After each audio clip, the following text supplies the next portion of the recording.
Күйеуі Асқар 3 аптаға іссапарға кеткен еді. Үйде тек қайын-атасы мен Айгүл келіні ғана қалған еді. Қайын-атасы Нұрлан 50-ге таяған, бірақ әлі де кең иықты, мықты денелі, қара шашты, қалың мұртты, күшті денелі адам еді. Айгүл 25 жаста, жұқа, жұмсақ денелі, толық кеуделі, ұзын қара шашты әдемі келіншек болатын. Бірінші күні кешке Айгүл моншадан шығып бөлмесіне кірді. Есікті толық жаппаған еді. Нұрлан ағай дәлізбен өтіп бара жатып, есіктің саңлауынан көріп қалады. Айгүл арқасымен тұрып, ылғал шашын сүртіп, содан кейін көйлегін шешіп тастады. Ақ жұмсақ терісі, дөңгелек бөкселері, толық кеудесі, жұқа белі бәрі анық көрінді. Нұрлан бір сәт қимылдай алмай тұрып қалды. Жүрегі қатты соғып, төменгі жағы бірден қатайып кетті. Ол үнсіз шегініп өз бөлмесіне кірді. Сол түнде Айгүл ұйықтап жатқанда Нұрлан ағай есікті ақырын ашып бөлмеге кіреді. Айгүл жалаңаш күйде жұқа көрпемен ғана жабылған еді. Нұрлан төсекке жақындап көрпені ақырын сырғытты. Айгүлдің жұмсақ денесі толық ашылды. Ол қолын созып келіннің жамбасын сипады. Айгүл көзін ашты, бірақ қорқып кетпеді. Қайын-атасының қолын сезіп бір сәт үнсіз қалады. Содан кейін баяу аяғын жайып оның көзіне жақындады. Нұрлан ағай төсекке жатып Айгүлдің ернінен сүйеді. Алғашында жұмсақ, содан кейін терең, ыстық сүйіспеншілікке айналды. Айгүл қолын оның мойнына орап, тілін оның тілімен араластырады. Нұрлан ағайдың қолы келіннің кеудесін сипап, емізіктерін саусақтарымен қысып иіскеді. Айгүл ыңырсып белін көтерді. Оның қолы төмен түсіп, Айгүлдің жыныс еріндеріне ашады. Саусақтары ылғалды, ыстық жерге енді. Айгүл аяғын кеңірек жайып, қайын-атасының саусақтарын ішіне қарай қысты. «Ағай, келіңіз», деп сыбырлады Айгүл. Нұрлан шалбарын шешіп, қатты мүшесін шығарды. Айгүлдің аяқтарын иығына көтеріп, баяу енгізді. Айгүл аузын ашып, ұзақ ыңырсыды. Қайын-атасының мүшесі қалың, ұзын, ыстық еді. Ол толық енгенде Айгүлдің іші толық толды. Нұрлан ағай баяу қозғала бастады. Әрбір итеруде Айгүлдің кеудесі тербеліп, ернін ыстық дем шықты. Олар бір-бірін аймаласты. Еріндерін, мойнын, құлағын сүйді. Нұрлан ағай Айгүлдің емізіктерін аузына алып сорып, тістермен аздап қысты. Айгүл тырнақтарын оның арқасынан басып, белін жоғары көтеріп, оған қарай қозғалды. Бірінші рет ол оны арқасынан жатқызып, аяқтарын кең жайып, терең итеріп жүрді.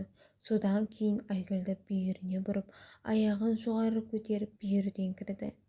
Айгүлдің бөксесі оның жамбасына тиіп, әрбір соққыда шырылдаған дыбыс шығады. Нұрлан ағай қолын Айгүлдің жынысына жеткізіп, клиторын саусағымен ысқылады. Айгүл дірілдеп бірінші оргазм жетті. Іші қатты қысылып, қайын-атасының мүшесін мықтап қысты. Олар демалмай жалғастырды. Айгүл 4 аяққа тұрып, бөксесін жоғары көтерді. Нұрлан ағай артынан кіріп, мықтап ұстап қатты итере бастады. Айгүл жастықты тістеп ыңырсып, тереңірек, күштірек деп сұрады. Нұрлан ағай оның шашын ұстап, белін иіп, толық тереңдікке дейін енгізді. Әрбір соққыда Айгүлдің бөксесі дірілдеп, жыныс еріндері оның мүшесін жұтты. Кейін Айгүл оны төсекке жатқызып, өзі үстіне шығады. Аяғын екі жаққа жайып, қайын-атасының мүшесін өзі баяу түсірді. Ол жоғары төмен қозғалып, кеудесін алға қарай иіп, Нұрлан ағайдың аузына емізіктерін береді. Нұрлан ағай қолын оның бөксесіне қойып, көтеріп түсіріп жәрдемдесті. Айгүлдің шашы арқасына төгіліп, денесі термен жылтырап тұрды. Ол қатты қозғалып, қайтадан оргазмға жетті.